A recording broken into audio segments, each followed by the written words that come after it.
안녕하세요. 저는 30대 여자입니다. 어디 가서 대놓고 나 위로해달라고 말하기도 서러워서 혼났던 이야기 한번 해보고 싶어요.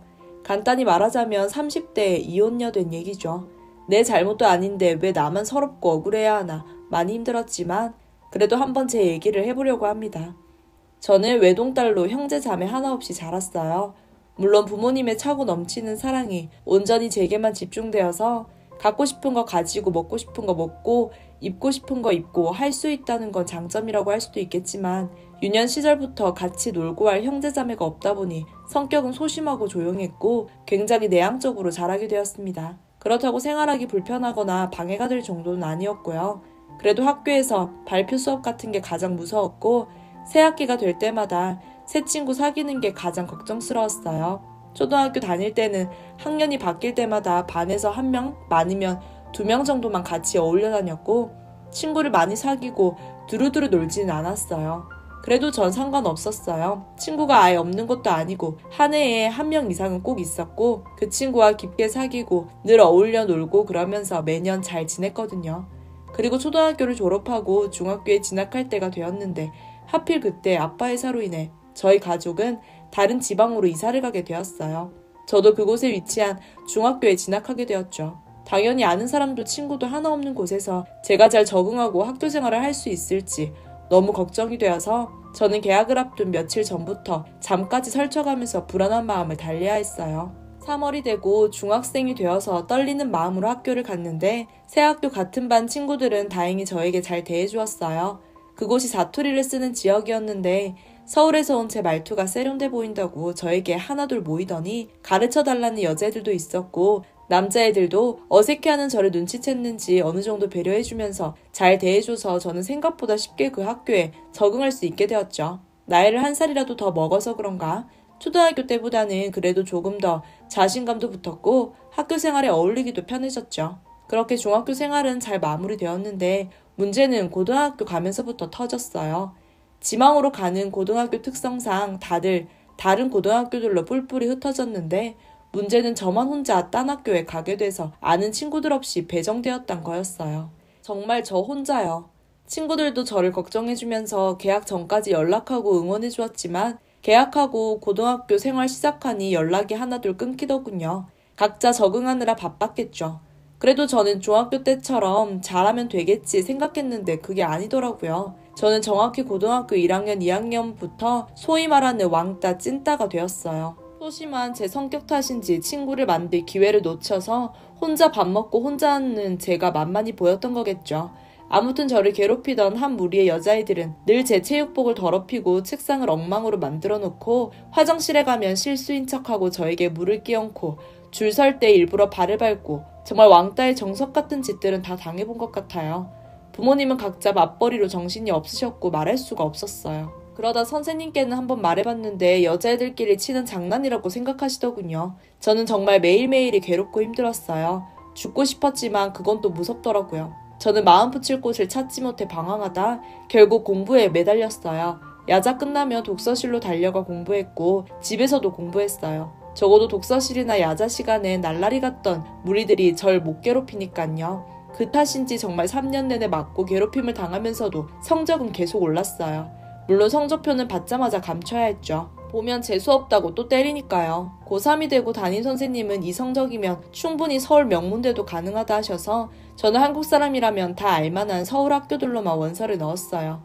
하루라도 빨리 여기를 벗어나고 싶었거든요. 학창시절 내내 힘들었지만 그래도 공부한 성과는 잘 나와서 저는 이름 대면 박수 칠 만한 그런 대학교에 입학했어요. 대학교에 가서도 조금 힘들긴 했어요. 저를 괴롭히는 사람들은 없어졌지만 후유증이 조금 남아 대인기피증 비슷한 것도 생기고 사람들 대하기가 무섭고 두려웠죠.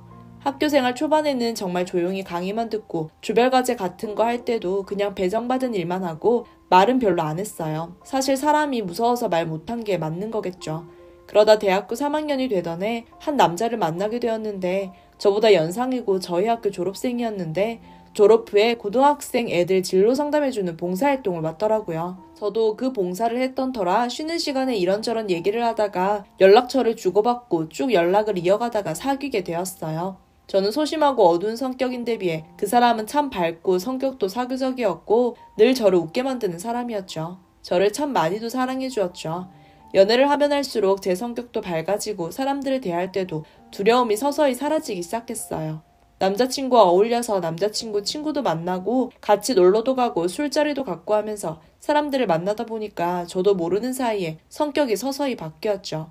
저는 제 트라우마를 없애주고 성격을 바꿔준 남자친구를 더욱 사랑하게 되었고 이 남자가 내 운명이다 라는 생각이 매일 더 강하게 들었어요. 그러다 시간이 지나 저도 졸업을 하게 되었고 졸업 후에 한 회사에 취직했어요. 남자친구는 시청에서 공무원으로 일하고 있었는데 저도 같이 돈을 벌게 되자 서로가 점점 더 여유가 생기기 시작했어요. 그렇게 몇 년 연애하다 남자친구가 먼저 저에게 결혼하자고 이야기를 꺼냈어요. 저는 이 남자가 늘 내 인생 단 한 명의 남자라고 생각했기 때문에 그 말이 너무 반가웠고 당연히 그래 좋아 하고 결혼 준비를 하게 되었어요. 결혼 준비하고 상견례까지 다 마친 어느 날 예비 시어머니께서 집에 저녁 식사를 하러 오라고 하셔서 남자친구를 따라 집으로 가게 되었어요. 집에 가니 저녁상이 차려져 있었는데 예비 시부모님은 정말 좋은 분이었죠. 저를 처음 만났을 때부터 정말 귀하게 대해주시고 아껴주셨거든요. 그날 그렇게 다 같이 모여서 화기애애하게 식사를 하고 있는데 현관문이 열리고 누군가 들어오더군요. 한 여자였어요. 남자친구는 일어나더니 자기 여동생이라고 하면서 저에게 소개를 시켜줬어요. 여동생이 있다는 건 알았지만 직접 만나는 건 처음이었죠. 여동생은 상견례 자리에도 안 왔었거든요. 저는 안녕하세요 하고 인사했고 그 여자분도 네 안녕하세요 처음 뵐게요 하고 인사했어요. 그리고 고개를 드는 순간 심장이 쿵쾅거리기 시작했어요. 그 여자는 제 학창시절에 제 꿈에서도 매일 나타나서 저를 괴롭혔던 고등학교 때 저를 괴롭히던 그 무리에 일진 같던 아이 여자였어요. 저는 너무 놀라 심장이 멈출 것 같은데 그 여자는 생글거리면서 안녕하세요 오빠 여자친구시죠? 하고 인사하더군요. 저를 까맣게 잊은 것 같았지만 저는 손이 덜덜 떨리는 걸 뒤로 숨기며 내색 안 하고 그날 식사 자리를 마무리했어요. 그날 집에 와서 한참을 고민했네요. 이 결혼을 진행시켜야 하나? 여기서 멈춰야 하나?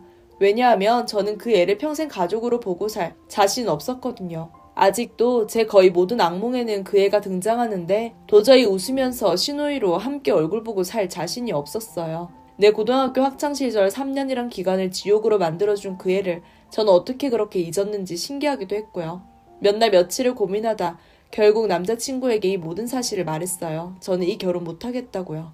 동시에 남편 여동생이 내 학창시절을 어떻게 만들었는지도 다 이야기했고요. 남자친구 너무 놀라며 처음엔 사실이 아닐 거라고 사람을 착각하는 거라고 말하다가 제가 흥분까지 해가면서 나는 다 기억하고 졸업앨범도 증거로 보여줄 수 있다고 하니 그제야 저를 붙잡고 저에게 말했어요. 살면서 여동생하고는 다시 부딪힐 일 없도록 하겠다고요. 시누이 대접 안 해도 되고 어차피 여동생이랑 죽고 못 사는 남매관계도 아니니까 이번 일은 그냥 묻고 한 번만 자기 믿고 결혼해달래요.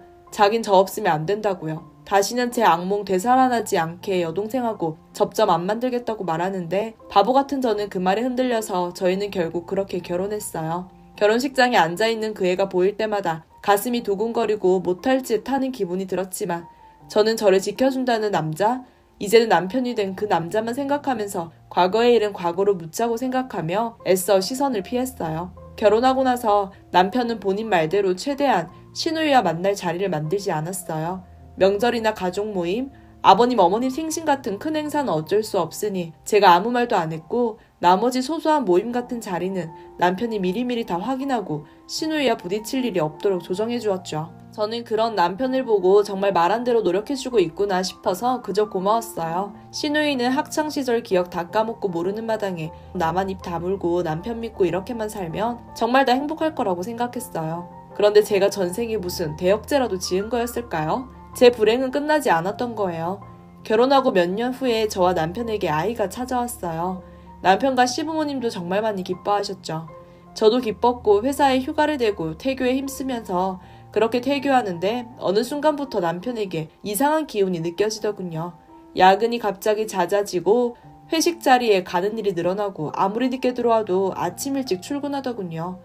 주말에는 친구들과 약속 있다고 하고 나가는 일이 많아졌어요. 평소였다면 그냥 바쁘구나 하고 말았겠지만 결정타는 남편의 옷을 빨다가 주머니에서 나온 여자의 립스틱이었어요. 저는 임신하고 화장을 안 했었고 임신 전에 또 제가 쓰던 게 아니었죠. 그 립스틱을 보는 순간 심장이 쿵 내려앉아서 직감적으로 깨달았어요. 아, 이 남자한테 여자가 있구나 하고요. 뭐 립스틱만 가지고는 어떤 핑계도 댈 수 있었겠지만 제게 직감이 오더군요. 여자가 느끼는 무시 못할 직감이요. 떨리는 마음 부여잡고 인터넷으로 소형 녹음기를 찾아 주문했어요. 며칠 후에 집에 배달 온 그 소형 녹음기는 일주일 동안 녹음되는 제품이었죠. 남편 차 의자 밑에 몰래 두고 설치하면서도 제발 아무것도 녹음되지 않았으면 하면서 일주일 뒤에 그 녹음기를 회수해서 확인했어요. 그리고 녹음된 음성을 듣는 순간 정말 거실에 주저앉아 엉엉 울고 말았어요. 저는 생판 모르는 여자와 하하호호 웃고 그런 남편의 본 모습을 알게 된 저는 저를 지옥으로 떨어뜨렸죠. 저는 울면서 녹음기에 녹음된 파일을 컴퓨터로 옮겨 저장했고 그리고 즉시 변호사를 수소문하기 시작해서 변호사를 알아보고 상담 예약을 잡고 저는 시댁으로 향했어요. 시부모님께 미리 말씀드릴 생각으로 음성 파일도 챙겨놨죠. 제가 시댁 열쇠를 가지고 있어서 문을 열고 집에 들어갔는데 집엔 아무도 없는 것 같았어요. 거실 소파에 앉아서 기다렸어요. 여전히 울면서요. 그런데 그 순간 뒤쪽 방에서 말소리가 들렸어요. 시누이, 저를 괴롭힌 그 애의 목소리가요. 그 이야기는 가히 충격적이었어요. 친구와 통화를 하고 있는 것 같았는데 야, 조만간 눈치 까고 질질 짤 거라니까. 내가 봤을 땐 그년 지금도 성격 그대로야. 그 성격에 오빠 바람나는 거 보면 부터 살 재간 못 돼. 애 가졌으니까 이젠 어떨지 모르겠는데 어쨌든 맨정신으로 못 살걸? 언젠가 이혼할 거야. 진짜 내가 기억상실증 연기도 지쳤어. 라는데 저는 멍하다가 이내 깨달았어요. 그 애는 처음부터 저를 잊어버린 게 아니라 모르는 척하고 뒤에서는 내내 칼을 들고 저를 노리고 있었던 거예요. 스피커로 해놓고 통화 중이었는지 상대방 말도 들려왔는데 여자 목소리였는데 서로 깔깔대더군요. 야, 근데 진짜 나 네 오빠랑 연애해도 되냐? 하면서 웃는데 피가 거꾸로 솟더군요. 남편과 바람난 그 여자는 그 애가 연결시킨 여자였어요. 저는 더는 못 참고 방문 콱 열자 시누이는 심하게 당황하더군요. 어버버 하는 동안 저는 핸드폰 뺏어서 바닥에 던져버렸어요. 어디서 그런 힘이 났는지 머리채를 잡고 마구 흔들면서 한참 그렇게 미친 여자처럼 머리를 잡고 흔드는데 어느 순간 시부모님이 오셔서 절 떼어내고 말리더군요. 저는 울면서 놀라신 시부모님께 녹화한 음성을 틀어드리며 모든 사실을 말씀드렸어요. 그 애와 저의 과거까지 모두요. 미친 여자처럼 그 애 방 뒤져서 졸업앨범을 찾아 사진 보여드리며 설명하니 시부모님은 충격을 받으시더군요. 그날 저녁 남편도 시댁으로 왔고 제가 녹음한 파일을 듣더니 몹시 당황하더군요. 시아버지는 자식들 나란히 앉혀놓고 내가 사람 새끼를 낳았나 짐승 새끼를 낳았나 모르겠다. 어떻게 남매란 것들이 쌍으로 이런 미친 짓을 할 수가 있어? 너는 내가 어릴 때부터 오냐오냐 해줬더니 학생 때도 나 몰래 그런 양아치 짓을 하고 다녔냐? 이제 동네 부끄러워서 어디 나가지도 못하고 나는 이제 니들 아비 아닌 줄 알아라. 내 새끼는 며느리 하나뿐이고 애가 내 딸이고 뱃속 손주도 내가 직접 키울 거니까 니들은 밖에 나가 하시는데 시누이는 잘못했다고 아버님 바지 잡고 울고 남편도 제게 미안하다고 다시는 안 그러겠다고 계속 사과하는데 저도 한참을 울다 말했어요. 아버님 어머님 정말 죄송하고 저 생각해 주셔서 감사한데 이혼하겠다고요. 식구 절반 이상이 제게 악몽인 존재가 되었는데 더 이상 같이 살아갈 자신이 없다고요. 아버님 어머님은 우시면서 정말 미안하다. 내가 자식 잘못 키웠다 하셨어요. 저는 그날 밤 친정으로 가서 잤고요. 그 다음날부터 이혼은 신속하게 진행되었고 시아버님은 직접 지인 변호사를 소개해 주셔서 제 이혼을 맡게 하셨고 모든 수임료와 비용을 다 본인 돈으로 대주셨어요. 그러나 아직도 더 올 불행이 남아있었어요. 이혼 진행 중에 어느 날 밤에 자는데 느낌이 이상해 일어나 보니 하혈을 하고 있더군요. 급하게 병원에 갔지만 결국 저는 유산을 하고 말았습니다. 하염없이 울었고 시아버님께 전화해 아기가 유산이 되었고 죄송하다 하니 네가 뭐가 죄송하냐고 저보다 더 슬퍼해 주셨어요. 시아버님은 더욱 화가 나셔서 이혼 제대로 진행하라고 돈까지 더 얹어주셨고 저는 덕분에 남편 재산의 3분의 2 이상을 위자료로 받으며 이혼할 수 있었어요. 이혼하던 날 시부모님은 절 안아주시며 아픈 기억 다 잊고 살아라. 우리도 잊고 살아. 우린 영원히 속죄하며 살게. 미안하다. 앞으로 행복하기만 하거라 하셨어요. 저도 그런 시부모님을 만난 건 저에게 정말 큰 행복이었어요. 잊지 않을게요. 감사해요. 하고 헤어졌어요. 이혼 후에 몸이 많이 아팠고 유산한 후유증도 아직 있고요. 그래도 힘내서 살려고 노력하여 몇 달 후에 복직도 했어요. 얼마 후 남편 소식을 들었는데 남편은 아버님이 시청에 다 까발려서 공무원직을 해고당했고 시누이는 친구 집에서 얹혀 살면서 어머님 아버님께 매일 용서 비는데 아직인 것 같더군요. 제가 그 두 사람을 용서할 수 있을지 모르겠어요. 사실 용서하고 싶지도 않고요. 저에게 평생 갈 상처를 남긴 두 사람이니까요. 그래도 이제는 제 인생을 살고 싶어요. 아픈 기억을 갖고 살아야겠지만 살면서 쓰레기를 하나 치웠다고 생각하고 싶어요. 다시는 제 인생에 불행이 오지 않기를 간절히 바라면서 이야기를 마칠게요. 감사합니다.